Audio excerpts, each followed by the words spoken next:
Bakunzi ba televiziyo Impuhwe ndabashubuje mu izina rya Yesu. Muraho, ni Serene. Uyu munsi tugiye gusoma Bibiliya, turagera ngo dusome Bibiliya kuri uyu munsi. Turebe ni ibice tugiye gusoma birimo ijambo ry'Imana, ijambo rikiza, ijambo ribohora, ijambo nawe twaguteguriye uyu munsi kugira ngo ugendane natwe mu gusoma Bibiliya. Tugeze ku munsi wa 44 dusoma Bibiliya, aho tugiye gusoma ijambo ry'Imana, abantu bakarisobanukirwa bakarimenya. Turasoma rero mu Kuva ibice 13 n'ibice 14, twongere dusome Matayo ibice 27, 45, 66, twongere dusome Imigani ibice 4, 20 kugeza kuri 27. Yesu wacu abaho umugisha kuko mugiye kubana natwe muri gahunda yo gusoma Bibiliya, aho tugiye gukomeza dusoma Bibiliya nk'ijambo ry'Imana kugira ngo idufashe kandi itwubake mu izina rya Yesu. No munsi rero wa 44 muri uyu mwaka tuzayisoma tuyirangizanye n'umwaka. Hanyuma rero ndagira ngo dutangire dusome. Yesu abane natwe kandi nawe ukomeze ukurikirane natwe, ugendane natwe. Mose abibutsa ko bavuye muri Egiputa. Uwiteka abwira Mose ati mweze uburiza bwose bwo mu Bisirayeli bubu bwanjye, imfura z'abantu n'uburiza bw'amatungo n'ibyanjye.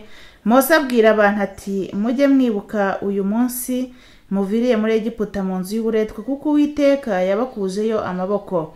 Ntimuzagira imitsima yasembuwe murya.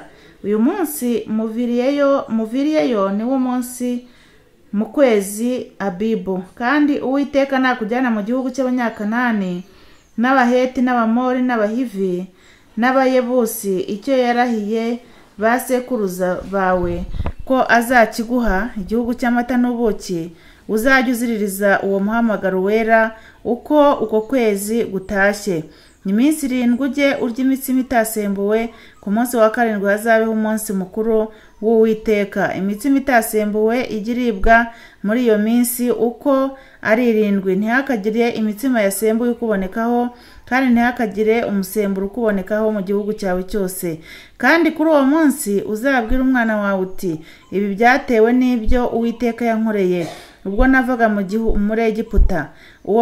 Uwo muhango uzakubere nk'ikimenyetso gishyizwe ku kuboko kwawe n'urwibutso rushyizwe hagati y'amaso yawe, kugira ngo amategeko y'Uwiteka abe mu kanwa kawe, kuko Uwiteka yagukuje amaboko muri Egiputa.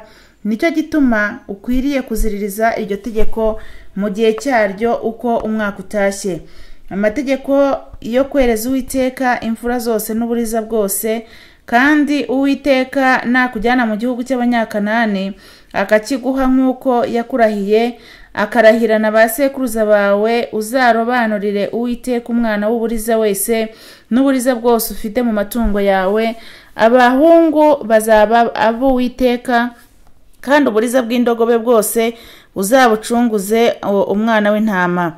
Kandi nudashaka kuyicungura uzayivune ijosi. Kandi imfura z'abantu iz'abahungu bawe uzazicungure. Kandi umwana wawe nakubaza mu gihe kizaza ati ibi ni ibiki, uzamusubiza uti Uwiteka yadukuje amaboko muri Egiputa mu nzu y'uburetwa, Farawo yinangiye ngo yange kuturekura. Uwiteka yica uburiza bwose bwo mu gihugu cya Egiputa, imfura z'abantu n'uburiza bw'amatungo. Nicyo gituma ntambira Uwiteka uburiza bwose bw'ibigabo, ariko imfura z'abahungu banjye zose nzajya nzicungura. Uwo muhango uzabe nk'ikimenyetso gishyizwe ku kuboko kwawe, kandi nk'ibishyizwe mu ruhanga rwawe hagati y'amaso yawe, kugira ngo Uwiteka yadukuje amaboko muri Egiputa. Farawo amaze kureka ubwo bwoko bugenda, Imana ntiyabacisha mu nzira inyura mu gihugu cy'Abafilisitiya nubwo ariyo busamo, kuko Imana yibwiraga iti abantu be kwicuza ubwo bazabona intambara ngo basubire muri Egiputa. Ahubwo Imana ibagendesha ibizigu ibacishije mu nzira inyura mu butayu ikajya ku nyanja itukura. Abisirayeli bava mu gihugu cya Egiputa bafite intwaro. Mose ajyana amagufa ya Yozefu, kuko yari yararahirije Abisirayeli indahiro ikomeye ati ntizabura kubagenderera, namwe muzajyana amagufa yanjye n'imuvino. Bava i Sukuti babamba amahema muri Etamu, aho ubutayu burangirira. Uwiteka ku manywa yabagendaga imbere ari mu nkingi y'igicu ngo abayobore, nijoro yabagendaga imbere ari mu nkingi y'umuriro ngo abamukurikire babone uko bagenda ku manywa na nijoro. Ya nkingi y'igicu ntiyavaga imbere y'ubwo bwoko ku manywa, kandi iyo nkingi y'umuriro ntiyabuvaga imbere nijoro. Uwiteka abwira Mose ati, bwira Abisirayeli basubire inyuma babamba amahema imbere y'Ipihahiroti hagati y'Imigidoli n'inyanja, imbere y'Ibarisefuni, uti imbere yaho hantu aba ariho mubamba amahema iruhande rw'inyanja. Farawo azavuga Abisirayeli ati, bahabiye mu gihugu, ubutayu burabakingiranye. Nanjye nanangira umutima wa Farawo abakurikire. Nziheshereza icyubahiro kuri Farawo no ku ngabo ze zose, Abanyegiputa bamenye yuko ndi Uwiteka. Abisirayeli babigenza batyo. Umwami wa Egiputa bamubwira yuko ubwo bwoko bwacitse. Umutima wa Farawo iy'abagaragu be irabuhindukira. Barabazanya bati, twakoze ibiki kurekura Abisirayeli bakava mu buretwa twabakoreshaga?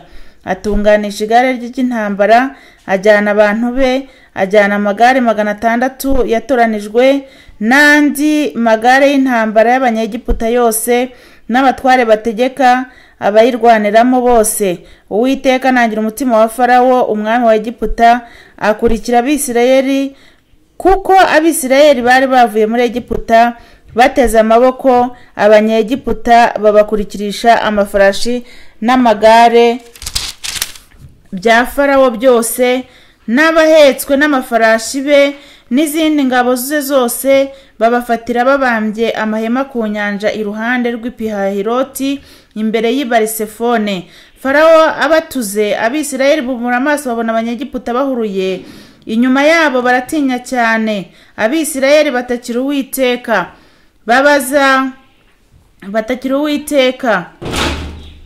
Abisirayeli batakira Uwiteka babaza Mose bati, ntabwo azari muri Egiputa kutuzanira ngo dupfire mu butayu? Niki cyatumye utugirira utyo kudukura muri Egiputa? Si ibyo twakubwiriraga muri Egiputa tuti tureke dukorera Abanyegiputa, kuko ikiruta ari uko dukorera Abanyegiputa biruta ko twapfira mu butayu? Mose asubiza abantu ati, mwitinya, mwihagararire gusa murebe agakiza Uwiteka ari bubazanire uyu munsi, kuko Abanyegiputa mwabonye uyu munsi mutazongera kubabona ukundi. Uwiteka ari bubarwanirire, namwe mwicecekere. Uwiteka abaza Mose ati, niki gitumye untakira? Bwira Abisirayeli bakomeze bagende. Nawe umanike inkoni yawe, urambure ukuboko hejuru y'inyanja, uyigabanya Abisirayeli bace mu nyanja hagati nko ku butaka.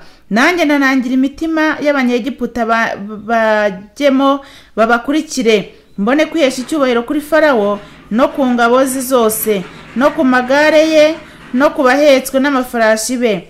Abanyegiputa bazamenya yuko ndi Uwiteka nimara kwihesha icyubahiro kuri Farawo no ku magare ye, no ku bahetswe n'amafarashi be. Marayika w'Imana wajyaga imbere ye y'ingabo z'Abisirayeli arahava, ajya inyuma yabo, ajyana inkingi, ahagarara inyuma yabo, ijya hagati y'ingabo z'Abanyegiputa n'iz'Abisirayeli. bari babera igicu n'umwijima, abandi babera umucyo ubamurikira nijoro, ntibegerana iryo joro ryose. Mose arambura ukuboko hejuru y'inyanja, Uwiteka ahuhisha umuyaga mwinshi uvuye iburasirazuba ijoro ryose, usubiza inyanja inyuma, amazi uyagabanyamo kabiri, maze hagati yaho yarari hahinduka ubutaka bwumutse. Abisirayeli bajya mu nyanja hagati, baca nko ku butaka, amazi ababera nk'inkike iburyo n'ibumoso. Abanyegiputa barabakurikira, amafarashi ya Farawo yose n'amagare ye n'abahetswe n'amafarashi be bijya mu nyanja hagati bibakurikiye. mu gicuku cya nyuma Uwiteka yitamururiye mu nkingi y'umuriro n'igicu, yitegereza ingabo z'abanyegiputa bacikamo igikuba, akura inziga ku magare yabo, bituma akururika aruhije cyane. Abanyegiputa baravugana bati duhunge Abisirayeli, kuko Uwiteka abarengera akarwanya Abanyegiputa. Uwiteka abwira Mose ati rambura ukuboko hejuru y'inyanja, amazi asubire yajye ku Banyegiputa no ku magare yabo no ku bahetswe n'amafarashi babo. Mose arambura ukuboko hejuru y'inyanja, mu museke inyanja isubizwamo guhurura kwayo, Abanyegiputa barayihunga. Uwiteka kunkumurira Abanyegiputa hagati mu nyanja, amazi asubira ahayo, arenga ku magare no ku bahetswe n'amafarashi no ku ngabo za Farawo zose zari zigiye mu nyanja zikurikiye Abisirayeli. Ntiharokoka n'umwe muri bo, ariko Abisirayeli bacaga hagati mu nyanja nko ku butaka, amazi ababera nk'inkike iburyo n'ibumoso. Uko niko kuri uwo munsi Uwiteka yakijije Abisirayeli Abanyegiputa. Abisirayeli babona intumbi z'Abanyegiputa ku nkombe y'inyanja. Abisirayeli babona ibikomeye Uwiteka yakoresheje imbaraga ze ku Banyegiputa. Ubwo bwoko butinya Uwiteka kandi bizera Uwiteka n'umugaragu we Mose. Imana idufashe cyane. Haleluya. Imana ishimwe kandi Imana ihabwa icyubahiro. Ngo bizera Uwiteka, bizera imbaraga z'Imana. Ahantu tubonyemo igitangaza gikomeye Imana yakoreye Abisirayeli. Imana ishimwe cyane. Iki ni igitangaza gikomeye cyane mu buzima bw'Abakirisito, mu buzima bwa Isirayeli, mu mateka yose tugenda twiga. Aha niho Imana yakoreye igitangaza cya mbere gikomeye, Imana ngo ikize Abisirayeli. Farawo yari abakurikiye, yari yarabagenje inshuro nyinshi.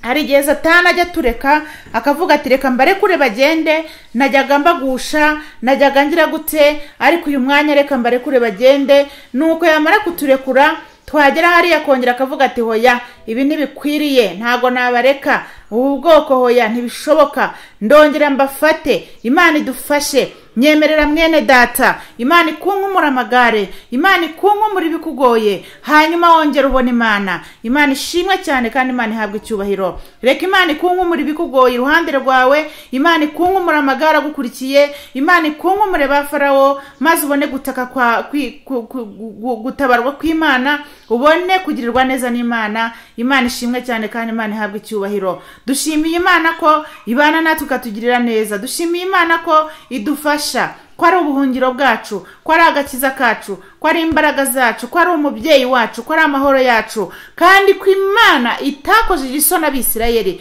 Nawe Imana ntabwo izagukoza isoni. Nukuri nubwo abantu bagutega iminsi, abantu bakavuga ngo iki, bakavuga ngo ejo ni Serene, ejo ni runaka, ejo nuriya, bakagutega iminsi bateje azamera gutya, azaba gutya, azagira gute. Umva reka nkubwire, abagutega iminsi ntacyo bazagutwara. Uwiteka arahari. Haleluya. Farawo akurikiye Abisirayeli, ntago yarazi yuko igihe kizagera nawe Imana igakunkumura, ngo maze ngo Imana ngo ishyire inkingi y'igicu ngo hagati y'Abisirayeli n'Abanyegiputa. Ndagira ngo Imana ishyire inkingi y'igicu hagati yawe n'Abanyegiputa. Uyu munsi bamenye yuko wakoranye n'Imana, uyu munsi bamenye yuko wabanye nayo. Imana ishimwe kandi Imana ihabwa icyubahiro. Nyemerera nawe mwene data ubone gutabarwa kw'Imana, ubone kugirirwa neza n'Imana. Imana ishimwe cyane kandi Imana ihabwe icyubahiro.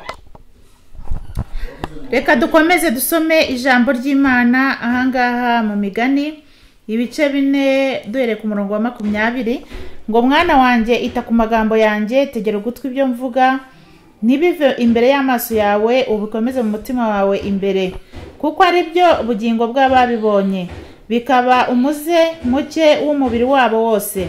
Rinda umutima wawe kuruta ibindi byose birindwa, kuko ariho iby'ubugingo bikomokaho. Ikureho umunwa uvuga iby'ubugome, kandi ururimi ruvuga iby'ubugoryi urushyire kure yawe. Boneza amaso imbere yawe, ugumye uhatumbirire. Tunganya inzira y'ibirenge byawe, kandi imigendere yawe yose ikomezwe. Ntuhindukirire iburyo cyangwa ibumoso, ukure ikirenge cyawe mu bibi. Imana idufashe cyane. Iri jambo ry'Imana yatubwiye ngo dukure ibirenge byacu mu bibi kandi duhindukirire ukuri, turinde imitima kuruta ibintu byose birindwa. Imana iraduhamagarira kurinda umutima kurusha ibintu byose birindwa. Mu byo dukora byose turinde umutima kurusha ibintu byose birindwa. Imana idufashe cyane kandi Imana itugirire neza. Muntu udukurikiye, muntu uri gusomana natwe ijambo ry'Imana, ndagira ngo nkubwire ngo rinda umutima wawe kuruta ibintu byose birindwa, kuko ariho iby'ubugingo bibitse. Imana ishimwe cyane kandi Imana ihabwe icyubahiro. Reka dukomereze no muri Matayo ibice 27:45 kugeza 66. Matayo 27:45 kugeza 66. Matayo 27:45 kugeza 66. Dusome ijambo ry'Imana. Urupfu rwa Yesu. Uhereye ku isaha ya gatandatu, urupfu rwa Yesu. Uhereye ku isaha ya gatandatu haba ubwira kabiri mu gihugu cyose, kugeza ku isaha ya 9. Maze ku isaha ya 9 Yesu avuga ijwi rirenga ati, Eri, Eri, Eri, lama sabakitani. Bisobanurwa ngo, Mana yanjye, Mana yanjye, niki kikundekesheje? Ariko bamwe mu bari bahagaze aho babyumvise baravuga bati, umva wa mugabo arahamagara Eliya. Uwo mwanya umwe muri bo arirukanka, yenda sipongo, ayishyira ku rubingo, arayimushomesha. Ariko abandi bati, uretse turebe ko Eliya aza kumukiza. Yesu yongera kuvuga ijwi rirenga aratanga. Umwenda ukingiriza hera cyane w'urusengero utabukamo kabiri, utangirira hejuru ugeza hasi. Isi iratigita, ibitare birameneka, ibituro birakinguka. Intumbi nyinshi z'abera bari barasinziriye zirazurwa, bava mu bituro, amaze kuzuka binjira mu murwa wera, babonekera benshi. Umutware utwara umutwe w'abasirikari n'abari kumwe nawe barinda Yesu babonye igishyitsi n'ibibaye baratinya cyane bati, nukuri uyu yari umwana w'Imana. Dukomeze turangirize ku murongo wa 55. Hariho n'abagore benshi bari bahagaze kure bareba, nibo bakurikiye Yesu ava i Galilaya baramukorera. Muri bo harimo Mariya Magadalena na Mariya nyina wa Yakobo na Yosefu na nyina wa bene Zebedayo. Imana idufashe cyane. Dusomye amagambo menshi uyu munsi wa 44. Dusomye ijambo ry'Imana, amagambo twasomye y'Abisirayeli ukuntu bambutse inyanja itukura, ukuntu Imana yabakijije. Dukomeza dusoma mu migani ukuntu dukwiriye kugira amagambo y'ubwenge, amagambo adufasha, atwigisha. Hanyuma rero tusoreje hano muri Matayo aho dusomye ijambo ry'Imana, tubona ukuntu Yesu Kristo yadupfiriye. Yesu yapfiriye ibyaha byacu. Kuri Abisirayeli bambutse bava muri Egiputa, niko Yesu nawe yakuyeho ibyo bintu byose bidutandukanye na Satani kugira ngo twambuke tugere mu bwami bw'ijuru. Reka dusenge Imana. Umana ibane natwe uyu munsi, turinde. Data twese turagushimye, turaguhimbaje, tuguhimbarije kugira neza, tuguhimbarije ko waducunguye. Turagusabye kugira ngo uyu munsi uturinde, ubane natwe Mwami, utugirire neza. Nyemerera imbaraga zawe n'urukundo rwawe biboneke, kuboko kwawe kwiza kugaragare. Ndagushimye Yesu kubyumvishije, ndagushimye Data kuko zimirimo n'ibitangaza, ukaba ugiye kubana natwe ukaturinda uko bukeye n'uko bwije. Habwa icyubahiro nyakubahwa, habwa icyubahiro Mana Data wa twese, kuko ugiye kudufasha. Reka ineza yawe n'ubuntu bwawe biboneke, kandi ukomeze kudufasha no kuturinda mu izina rya Yesu Kristo wabangura koze. Amina.